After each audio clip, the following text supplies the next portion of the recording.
Olá, turmas! Vamos iniciar mais uma aula de Geografia. Eu sou a professora Sandréia Cascais, professora do Componente. Vamos à leitura do nosso objeto de conhecimento. Esta é a aula de número 20 e tem como objeto de conhecimento biodiversidade brasileira. No detalhamento, nós estaremos estudando as hidrelétricas na Amazônia, impactos e riscos ambientais. Hidrelétrica de Balbina, no Amazonas. Então, a partir de agora, fiquem ligados na nossa aula.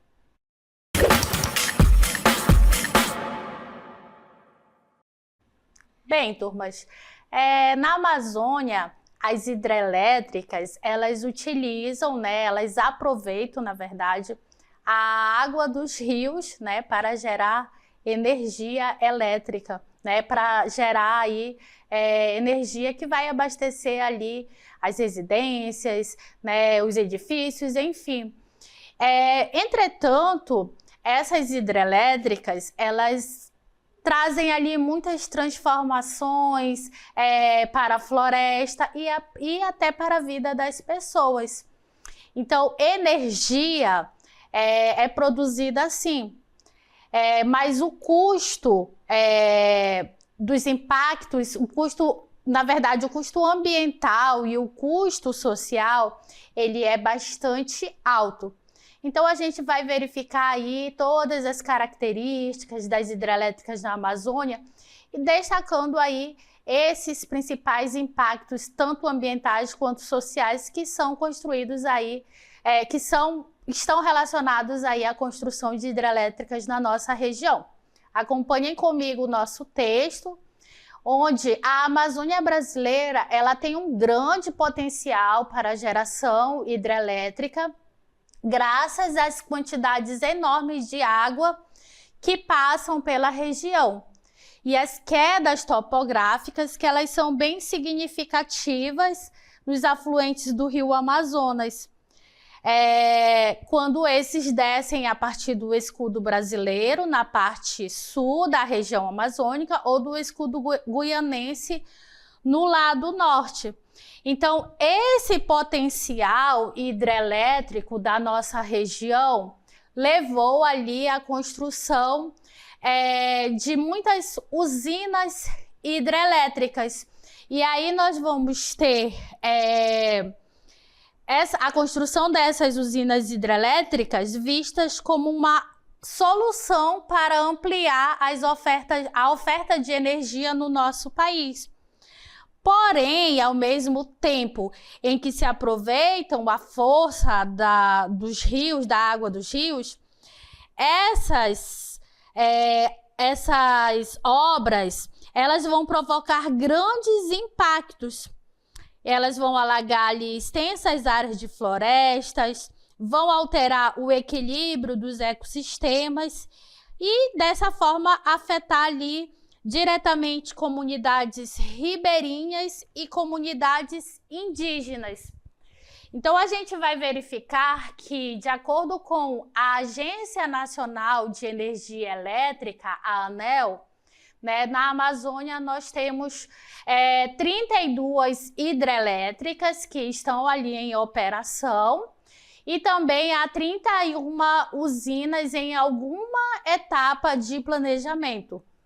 Então, dos 5 empreendimentos hidrelétricos, ou seja, das 5 maiores hidrelétricas com maior potência instalada no nosso país e que estão em funcionamento, dessas 5, 4 delas se localizam na Amazônia. Então, na região, nós vamos ter a usina de Belo Monte, onde ela tem uma potência ali com uma produção de energia de 11.233 megawatts de potência instalada. A usina de Tucuruí, com 8.535 megawatts. A usina de Jirau, com 3.750 megawatts. E a usina de Santo Antônio, com 3.568 megawatts. A gente vai verificar nesse próximo mapa as usinas hidrelétricas na Amazônia, né? Então, nós vamos ter aí um mapa mostrando as usinas que estão em operação, as usinas que estão em construção e as usinas que são planejadas, né? Então, nós temos também as pequenas centrais elétricas, que também, hidrelétricas, que estão também espalhadas aí pela Amazônia, e temos aquelas usinas que estão ali fazendo parte de alguma etapa de planejamento. Então, observem no mapa que o estado do Mato Grosso, ele concentra ali a maior parte das usinas hidrelétricas que estão em operação, em construção e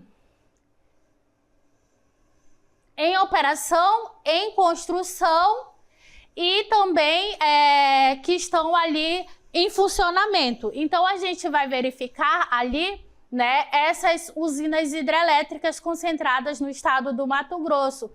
E aí a gente observa também no estado de Rondônia, onde nós temos aí a usina de Jirau, a usina de Santo Antônio, que são aí duas das 5 maiores usinas hidrelétricas com potência instalada, né, que estão localizadas no estado de Rondônia.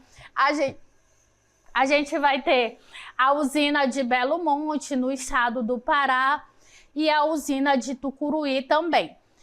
E aí a gente vai verificar que um elemento importante que precisa ser observado na bacia amazônica é a questão da pouca declividade dos rios, né? Pois a maioria dos rios da bacia amazônica, eles são rios de planície, né? Então, consequentemente, são rios que têm baixo potencial hidrelétrico.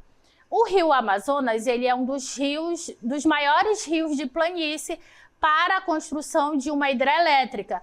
Então, precisaria ali inundar uma imensa área de solo para uma pequena eficiência de energia gerada. E aí a gente vai verificar a seguir os impactos que são causados pelas usinas hidrelétricas na nossa Amazônia. Então, nós vamos verificar que quando a floresta ela perde espaço para os reservatórios, a biodiversidade ela perde ali a chance de sobreviver. Então, a construção de hidrelétricas, ela pode levar à perda de habitats naturais e à fragmentação de ecossistemas, né? Então, quando se inunda ali grandes áreas para criar os reservatórios, nós vamos ter ali espécies ameaçadas, né? Então, isso pode levar à extinção de espécies de plantas e de animais. Então, normalmente, quando você pesquisa na internet, né, você vê os noticiários na TV, você vai encontrar muitas manchetes, matérias, né, falando aí sobre os impactos ambientais que são causados ali pela construção de usinas hidrelétricas na Amazônia. Então, a gente vai observar manchetes como essa, do nosso CMEA News, né, onde nós temos ali os impactos chamando a atenção, né, os impactos causados pelas hidrelétricas na Amazônia, como uma manchete como essa: a construção de lagos maiores que o previsto pelas usinas de Jirau e Santo Antônio causam impactos ambientais no Rio Madeira, no estado do Amazonas. Uma outra manchete, né, que a gente pode encontrar ali em relação a esses impactos é em relação ali às espécies ameaçadas, né? Uma manchete como essa que você pode encontrar a fauna amazônica e os impactos das usinas hidrelétricas. Tartarugas, botos e várias espécies de peixes dependem de rios livres de usinas para sobreviver. Então, a gente vai continuar verificando aí todos esses impactos das hidrelétricas. Então, vamos verificar os impactos que elas causam no ciclo hidrológico, que podem causar, né? E que geralmente acaba acontecendo ali esses impactos. E aí a gente vai verificar que a construção de barragens, ela pode alterar o fluxo natural dos rios. Então, os rios, eles têm ali uma dinâmica natural, né? Onde nós vamos ter ali todos os seus processos, né? Que vai ali envolver a sua geometria hidráulica, vai envolver ali a sua largura, o seu comprimento, a sua carga de sedimentos, a sua sinuosidade, os seus processos erosivos de sedimentação, né? Os processos de evaporação da água. Então, quando nós temos ali barragens alterando esse fluxo natural dos rios, a dinâmica natural dos rios, nós vamos ter ali o ciclo hidrológico sendo afetado. Então, todos os rios, eles tendem a atingir um equilíbrio dinâmico entre a sua descarga, a sua velocidade média, a carga sedimentar e a morfologia de seu leito. Então, as hidrelétricas, elas ali vão envolver algumas estruturas, né, que são construídas em rios para gerar energia elétrica, aproveitando o fluxo de água para acionar as turbinas, né? Então, nós vamos ter ali essas estruturas que vão afetar ali aquele ambiente. Isso representa um impacto fundamental para a geometria hidráulica de um rio, né, resultando em fortes modificações hidrológicas que não somente afetam a área do próprio reservatório, mas também a área que está ali abaixo da represa.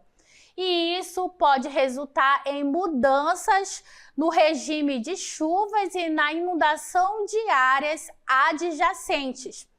E agora eu convido vocês a acompanharem esta animação para que vocês possam entender mais sobre o funcionamento de uma hidrelétrica, como é que acontece, né? E aí vocês conseguem observar que a partir de todas essas etapas para a produção de energia, nós vamos ter aí alterações no fluxo da água, dos rios, nessa dinâmica. Então, vamos acompanhar ali o funcionamento de uma hidrelétrica.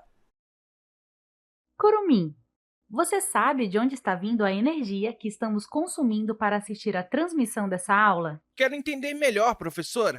Então, preste atenção aqui. Nas usinas hidrelétricas, uma barragem armazena água criando um reservatório, gerando um desnível de água. A gravidade desloca a água que passa pela turbina, fazendo-a girar. Por sua vez, aciona um gerador que transforma a energia da turbina em energia elétrica, que sai das usinas pelas linhas de energia. E, por fim, a água utilizada passa por tubulações e volta para o rio. Bem, então nós vamos verificar aí, né, que na Amazônia, até a energia hidrelétrica, que é considerada uma fonte de energia limpa, né, ela pode causar também ali poluição do ar. De que forma ela vai causar ali a poluição do ar, né? Um dos impactos mais significativos da construção de hidrelétricas na Amazônia diz respeito à emissão de gases do efeito estufa. E aí vamos acompanhar as informações aí a respeito da construção de hidrelétricas na Amazônia, onde isso, né, pode causar impactos significativos nas emissões desses gases do efeito estufa. Então, embora as hidrelétricas elas sejam consideradas de forma geral uma fonte de energia limpa, uma fonte de energia renovável, a inundação de grandes áreas de floresta para criar reservatórios pode levar à decomposição da matéria orgânica que fica ali submersa. Essa matéria orgânica que fica ali inundada, né? Ela vai liberar gases de efeito estufa. Que tipo de gases? Principalmente o metano e o dióxido de carbono, que estavam ali armazenados na vegetação e no solo da floresta. Então, quando ela entra no estado de decomposição, ela vai liberar esses gases. Além disso, o desmatamento associado à construção de infraestrutura de acesso às hidrelétricas também contribui para as emissões de gases de efeito estufa. E isso contribui para o aquecimento global e as mudanças climáticas. Então, nesse momento, eu vou mostrar para vocês uma matéria, né, de um jornal que traz aqui o resultado de uma pesquisa, né, relacionado à usina de Belo Monte. Então, é uma pesquisa, né, do Instituto de Geociências da USP, em parceria com uma universidade da Suécia, a Universidade dos Estados Unidos e a Universidade Federal do Pará. Então, nessa matéria, ela vem trazendo ali o resultado dessa pesquisa, onde diz que a usina de Belo Monte, no estado do Pará, ela eleva em até 3 vezes a emissão de gases de efeito estufa na região amazônica. E aí nós vamos ter ali todas essas informações, né, que vocês podem estar acessando esse QR Code, né, para entender mais essas informações acerca desse estudo relacionado à emissão de gases do efeito estufa pela usina de Belo Monte. A seguir, nós vamos verificar que as hidrelétricas na Amazônia, elas normalmente elas não causam apenas impactos na natureza. Nós vamos ter ali envolvido também os impactos socioeconômicos, onde a gente vai verificar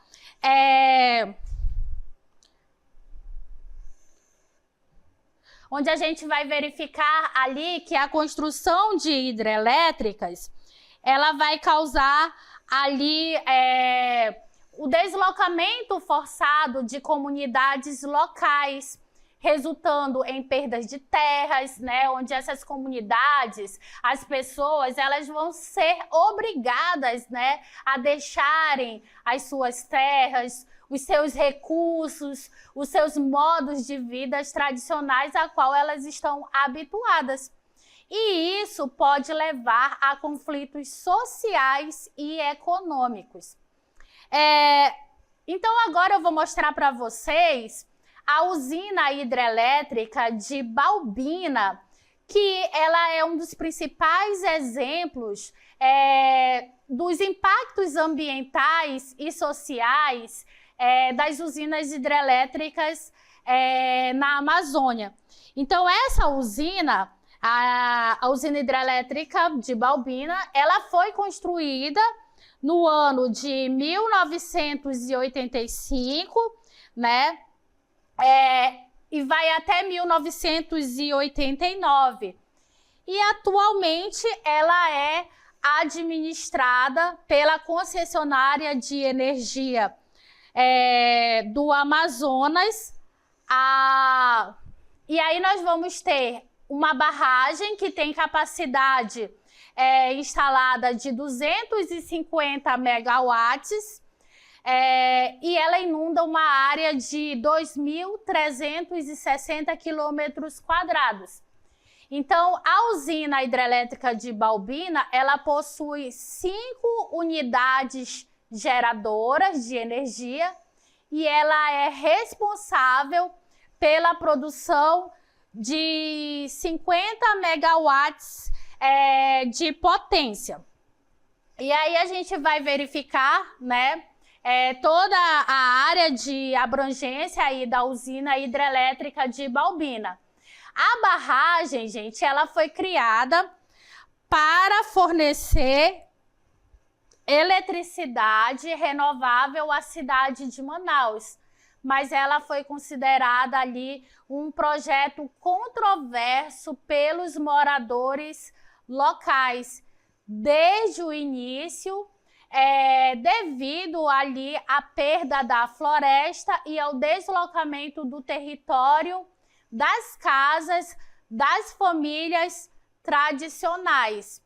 Então, nós tivemos ali cerca de 2.928 quilômetros quadrados de terras, que anteriormente essas terras elas eram ocupadas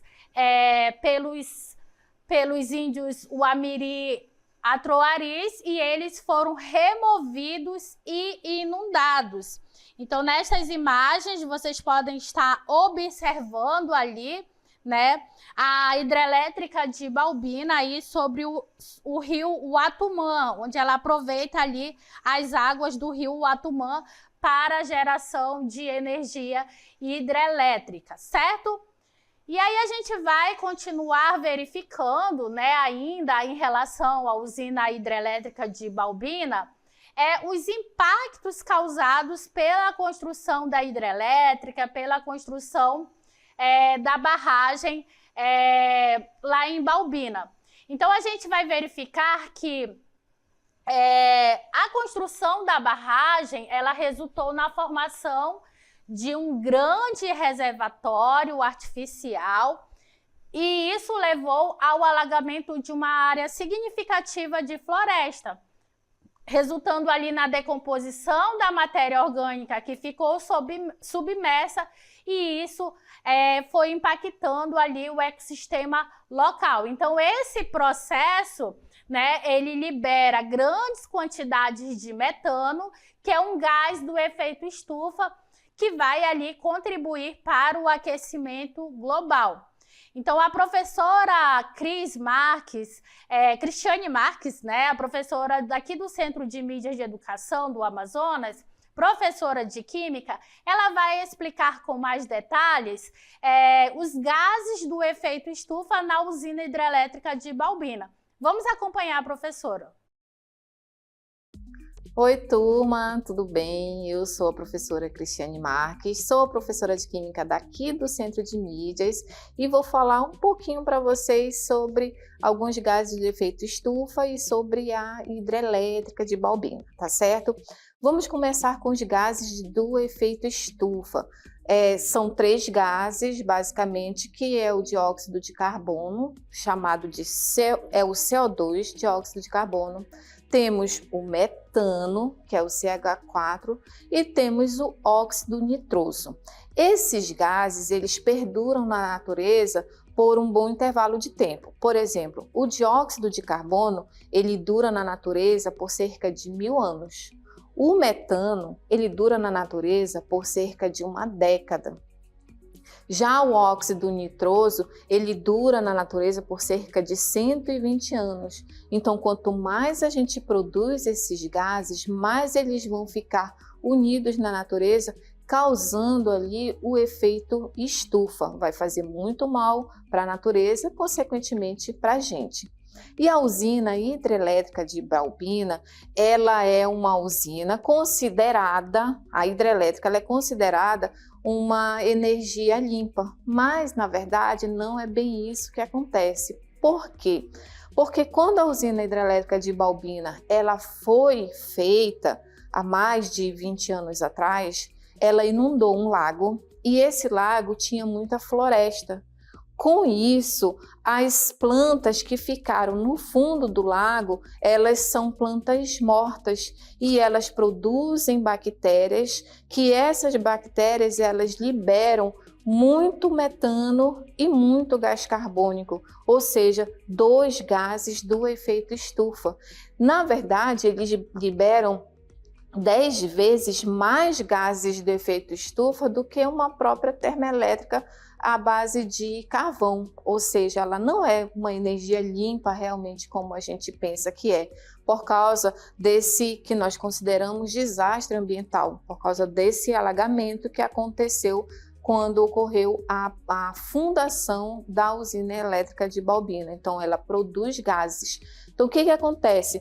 Quando a turbina ela puxa a água do fundo do rio, ela mexe com aquela folhagem morta e faz com que os gases explodam e eles vão para a atmosfera.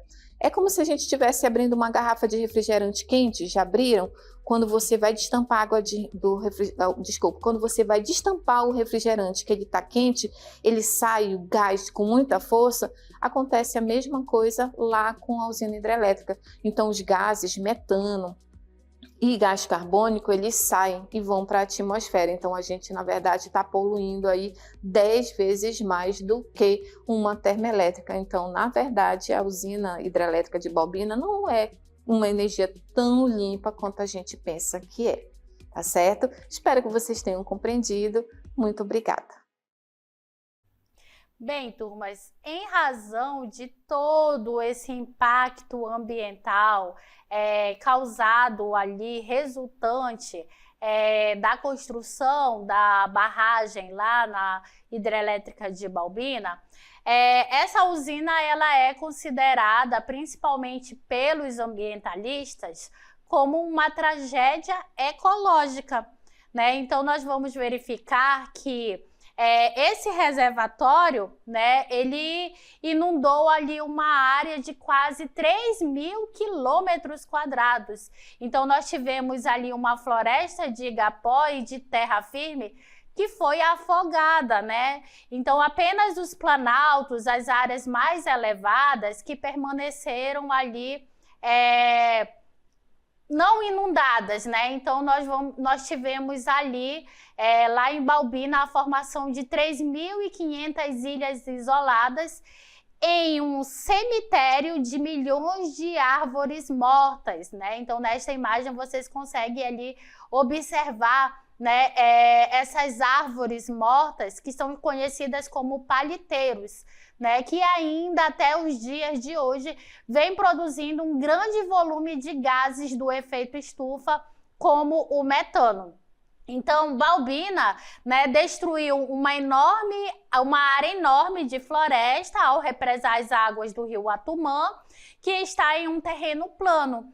Então, inundou um espaço muito amplo, né, perdendo muita vegetação e muitas espécies de animais que habitavam aquele meio ecológico. Então, por isso, ela é considerada uma tragédia ecológica. Além disso, a decomposição da vegetação submersa no reservatório, ela produz ali um gás, o gás sulfídrico, que causa, né, um odor desagradável devido ao cheiro de ovo podre. Então, esse gás ele também contribui para a formação de chuva ácida quando ele se combina com outros poluentes na atmosfera. Então, além desse impacto ambiental, né, que é onde nós chamamos de tragédia ecológica causada ali pelo reservatório de Balbina, a Balbina também é considerada uma tragédia econômica, pois o custo de energia ele é bastante elevado, porque o rio Atumã ele é um rio pequeno, ele não tem um grande volume de água, então a quantidade de energia ela acaba consumindo muito dinheiro. Então, Balbina polui mais do que uma usina termoelétrica, né? Gerando 10 vezes mais gases de efeito estufa por megawatt produzido do que uma termoelétrica que utiliza ali os combustíveis fósseis. Então, a capacidade instalada de Balbina é de 250 megawatts. Porém, né, a usina ela nunca gerou energia suficiente para atender Manaus, né, que era o objetivo, né, com a instalação da usina. Que atualmente a cidade ela consome 10 vezes mais energia do que a hidrelétrica produz. Então, hoje ela gera menos de 10% da demanda necessária para a cidade de Manaus. Balbina também é considerada uma tragédia social, né, em relação, né? Nós estamos falando ali das populações que ficaram ali prejudicadas. Então, ela prejudicou o reservatório, ele prejudicou os habitantes da região ao inundar as terras de caçada e de moradia dos índios. Então, a inundação de uma parte da área da tribo Waimiri-Atuari é um dos custos não monetários mais drásticos da barragem. Então, 2 das 10 aldeias ainda existentes, elas foram inundadas, a aldeia de Taquari e de Tapupunã. Os peixes também desapareceram do rio e no trecho abaixo da barragem, né, pois a decomposição dos vegetais afogados pela represa tornou aquela água ali uma água ácida e poluída, né? Então, os habitantes da margem do rio, que usavam os peixes como fonte de alimentação, estão se mudando para outros lugares. Então, nós trouxemos como destaque na nossa aula as usinas hidrelétricas da Amazônia e a usina hidrelétrica de Balbina. Finalizamos por aqui a nossa aula. Até a próxima!